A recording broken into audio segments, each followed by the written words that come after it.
Parti indépendantiste. 15 ans après le référendum volé. Le choix électoral de l'indépendance pour faire du Québec notre pays. Le 30 octobre 1995, 61% de notre nation québécoise votait pour faire du Québec son pays. Cette majorité démocratique claire n'allait pas empêcher les Canadiens du Québec, des Canadiens hors Québec, 60 000, et les néo-citoyens canadiens issus des groupes ethnoculturels, dont 50 000 ont obtenu leur citoyenneté en mode accéléré dans les mois précédant le référendum afin de préserver l'unité du Canada, appuyés par les dépenses pharaoniques d'Ottawa, d'opposer leur veto à notre volonté de nous donner un pays.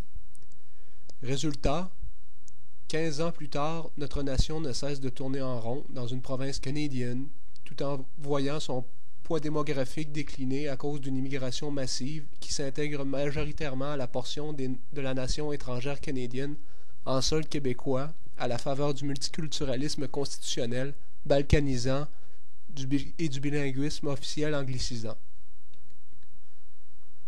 Au Québec, nous ne formons plus que 78% de la population sur l'île de Montréal. Nous sommes minoritaires et bientôt, dans la ville de Montréal même, jadis la deuxième ville française du monde, nous ne serons plus qu'une ethnie parmi d'autres. Vive la dénationalisation.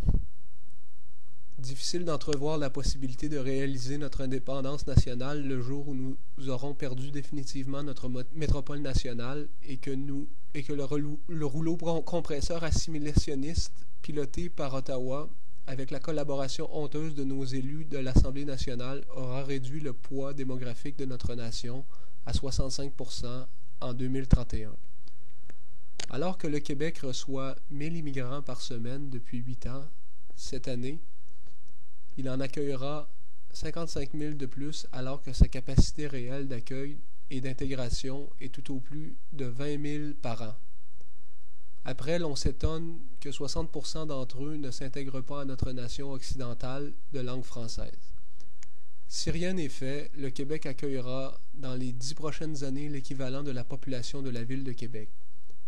Sachant que lors du référendum de 1995, 93% des allophones, qui constituent bon an mal an 82% de l'immigration reçue, ont voté contre notre indépendance nationale, et qu'encore aujourd'hui il s'oppose à notre projet de libération nationale à 93%, il faudrait faire preuve d'une naïveté sans borne pour croire que le référendum demeure l'outil incontournable pour faire triompher notre volonté nationale.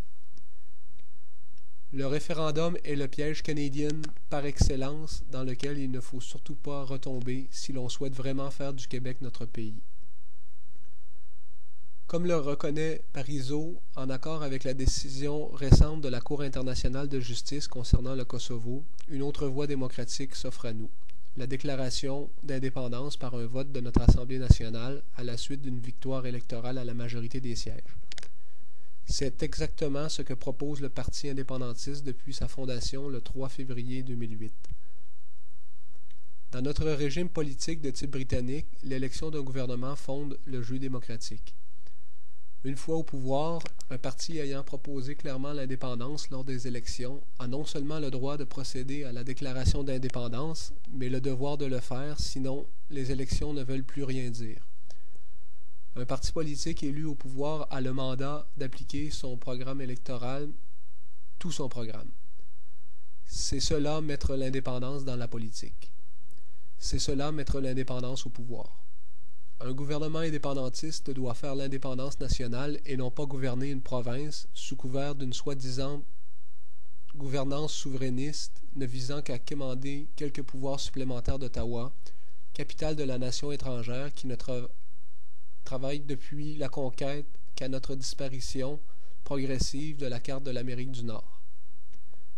Un vote pour le Parti indépendantiste est un vote pour faire l'indépendance en la déclarant par un vote majoritaire de notre Assemblée nationale. Clair, net et précis. D'ailleurs, si René Lévesque n'était pas tombé dans la trappe référendaire proposée par Claude Morin à une semaine de l'élection de 1973, nous vivrions depuis longtemps dans un Québec indépendant, un pays normal, menant une vie nationale normale dans le concert des nations libres de la Terre.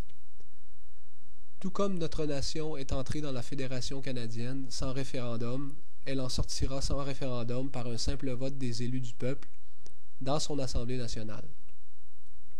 Lorsque la stratégie ne nous permet pas de gagner, il faut la changer. Or, la stratégie référendaire a échoué. C'est pourquoi le Parti indépendantiste offre le choix électoral de l'indépendance. Un vote pour le pays est un vote pour le pays.